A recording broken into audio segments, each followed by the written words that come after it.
Hi folks, thanks for joining me for a little practice. We're going to be looking at number 1 in the first volume of 21 Lip Flexibilities for Trumpet by Nathan Ost. I've done a few of these previously, and I don't know why, but I started in the second volume and I started kind of with one of the later ones, and so it's completely out of order. But I decided, well, I've been out of town for a couple of weeks, I haven't been playing very much, I'm kind of stiff. And so I need to loosen up. So I like to use these to loosen up. They might have the opposite effect for you, but let's work through this and see if we can maybe pick up some new skills. So this is number 1, pretty straightforward. Now I'm going to check my metronome on this because Mr. Ost gives a suggestion for a tempo between 126 to the quarter note and 160. So let's go to 160. Because I'm a glutton for punishment, so if this doesn't work out, I'll slow it back down again. Whoa, okay. So you'll see what I mean when I start playing.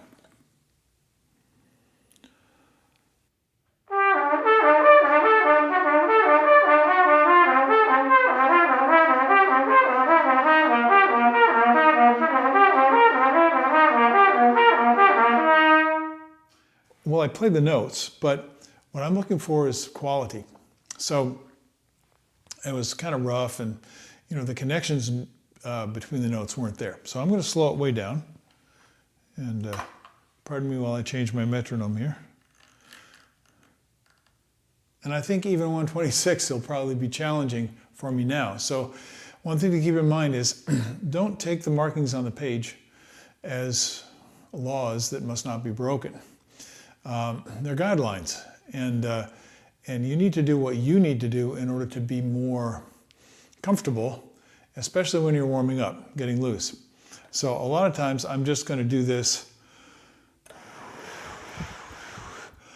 just to feel the air flowing without actually playing the trumpet.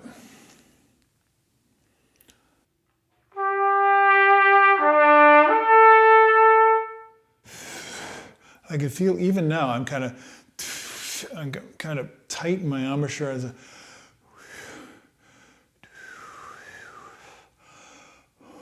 So I'm trying to get that back to that place where I'm not trying too hard. I'm letting go of unnecessary tension.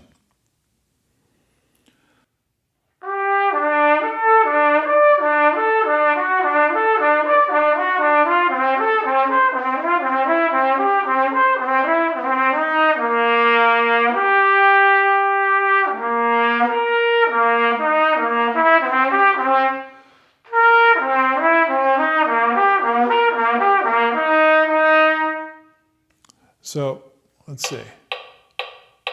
Yeah, so 126, that's clipping right along. You notice how I was flexible with the tempo? This is something I often do, and I'm sure I've mentioned it in other videos, because when I'm practicing, I'm looking for, above all, a sense of balance, physical balance, where the release of the air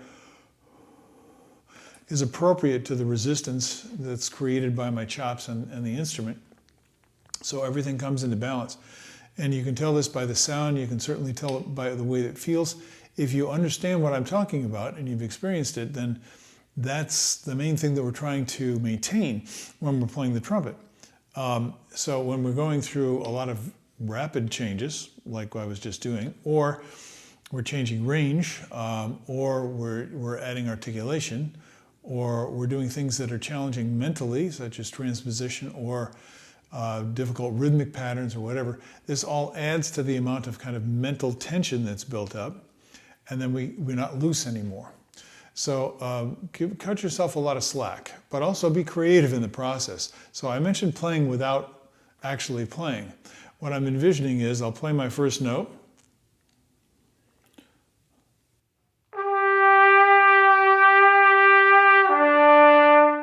it was very disorienting because I've been playing C trumpet almost exclusively, and I just picked up the B flat today. It's like, where's the note?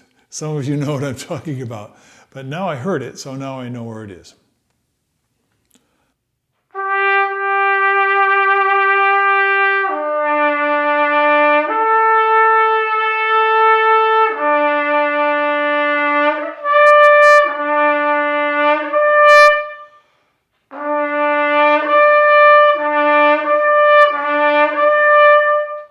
So I'm practicing in such a way that I'm waiting until I'm ready for the next note to be balanced.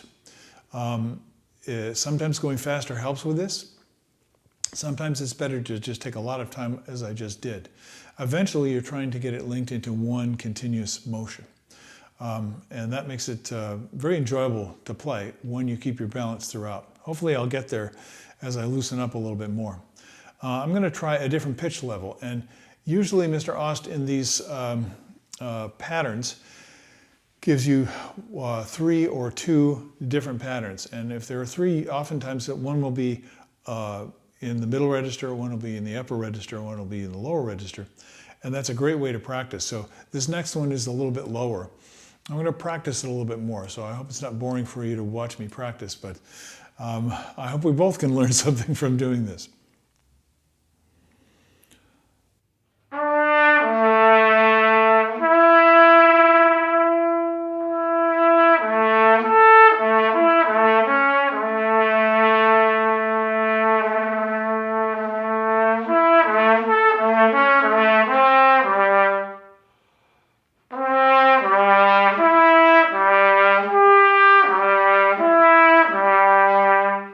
I'm still not loose yet. So I might try any number of things, and I can't get into all of them right now. I've mentioned many before, like buzzing, for example, singing the pitches. I'm not going to do all that stuff now, but this is something, if it's feeling not good, not balanced, and not free, I'm going to be taking different approaches in order to try and find that without forcing the result. So if I'm not getting what I want yet, I'm not going to worry about that. I'm going to just try and get loose. Now, for some of you, this kind of flexibility exercise is going to be pretty challenging, and then you want to go back to some of the first pages of the Arbin book, a great deal of the Schlossberg book, the Clark Technical Studies book. Do simple slur, and there are many other books that you can work out of, the violin, Lip Flexibilities, but you're looking for something that's simpler. These are actually challenging because you're trying to make music. It's something else that takes it kind of to the next level.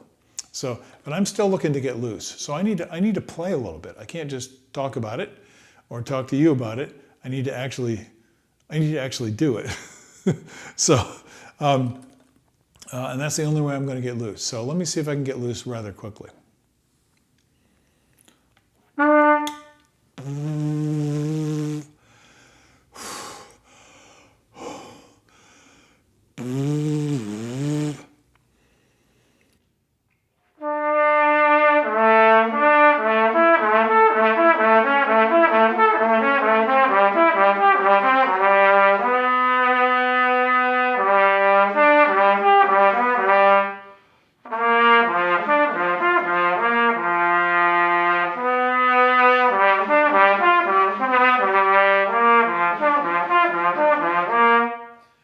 I started to lose my concentration a little bit, but I'm giving myself freedom to play around and find that. And I started to get tight again. So that buzzing, that free buzzing helped me.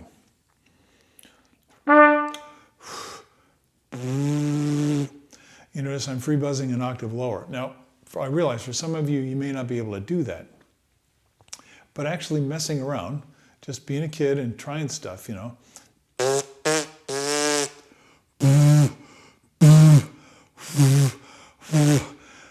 This is how your body learns stuff. Most of us grew up hearing language around us all the time. And we become accustomed to that. We started to associate interaction with other people with this language and being able to express what we were thinking and feeling with the language. And we learned it by listening. And this is the way we learn how to play the instrument. So this isn't a matter of figuring out technically how to physically do something, but of experimenting and imitating. So I got a buzz going, and that makes me feel good if I go.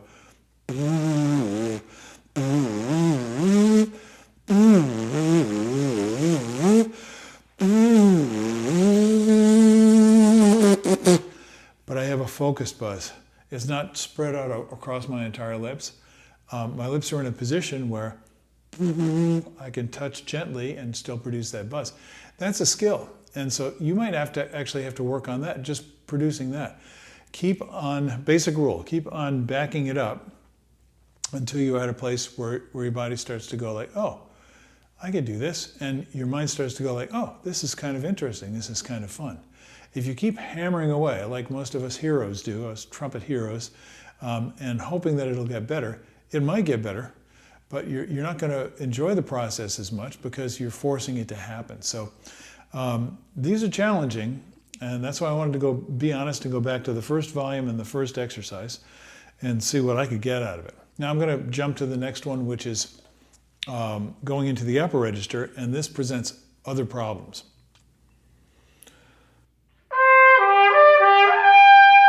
Now I'm already still tight, I'm already kind of striving at that, so I'm going to take my time.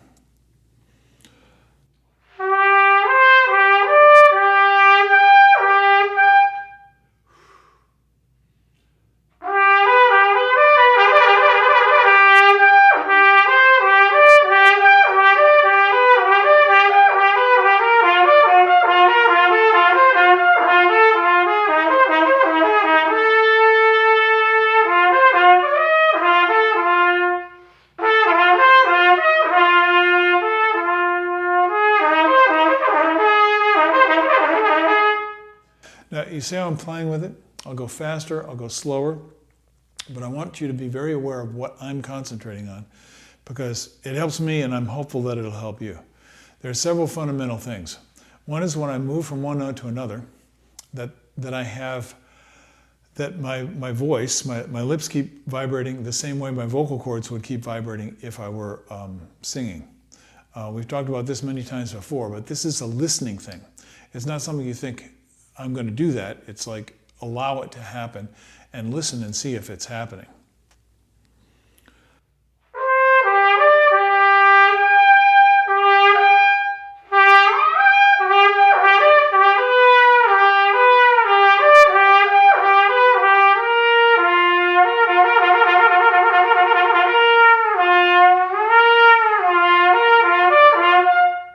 Because as trumpet players, we know that there are what we call slots built in. It feels like a notch. We fall into that, and then the note is stable in that spot, and that's correct. That's a basic acoustical phenomenon when we play the horn. What we're trying to do is figure out how to gracefully flow between those slots. And you can hear whether you're doing it or not. So if I'm playing at something like this, it's hard for me to do this, but I'll try.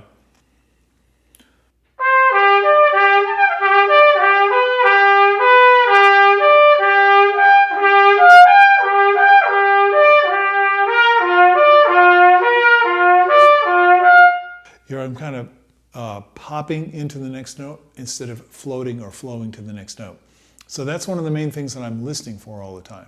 Now this can be frustrating. If it's frustrating, do it for a while until you get exasperated, and then stop and concentrate on something else and see if you can find some fun with it. Another thing that's fun for me is I stabilize on the note and just try and find the freest, most comfortable, most natural sound. And then I go to the next note and do the same thing. And this is when I'm taking things out of time or slowing down or putting fermati on the notes.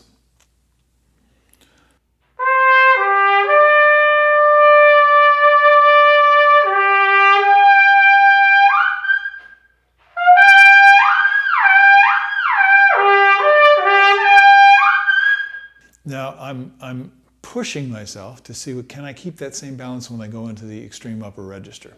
And I'm not. I'm squeezing, I'm choking a little bit. The note's getting thinner. It doesn't have the vibrational quality that I want it to have. Yeah, so I played a double A. Who cares? What I care about is, can I keep the voice as I'm going through? So even in the regular range,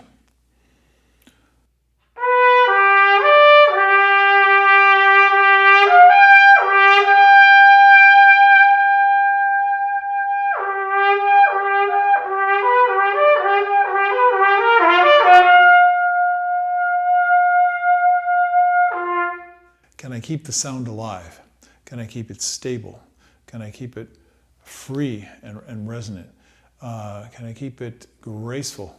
Can I keep it feeling like it's going someplace? And again, this is mostly a listening thing. It's not something that, oh, I must keep the sound stable. If you do that, your body gets tight and you end up forcing the sound to be stable, and you kind of lock it in and hold it in place. And that's not it at all. You want this feeling of gliding or flying on the airstream. That's pretty much it. Now, unfortunately, I'm still tight, so I'm going to have to play a little bit more and then get back to you later. Hopefully I can loosen up today. But if you take your time and work through these, I think you're going to find a lot of interesting things. So I'll join you later on. Practice some of the stuff we talked about. I hope it helps you, and I'll see you later. Bye-bye.